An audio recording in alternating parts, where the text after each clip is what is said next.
இதே நல்லா இருக்கா? பிடிச்சிருக்கா?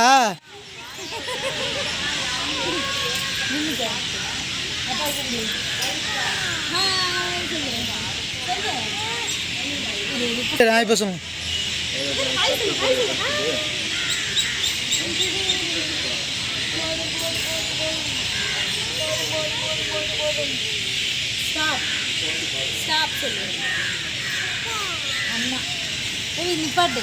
இரு.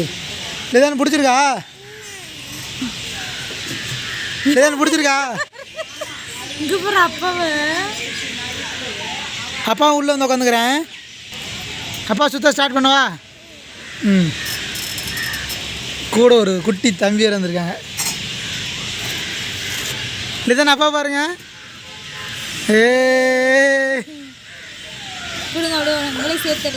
அப்பா எனக்கே லைட்டாக தலை சுற்றுற மாதிரி இருக்கு. எனக்கு அப்படிதான் இருக்குங்க. சுற்றிடவா? லிதான் சுற்றணுமா? ஏமா சுத்தாம தான் சுற்றுவா? இல்லை ஒரு வீடியோக்காக மட்டும் தான் நான் இறங்கிறேன்.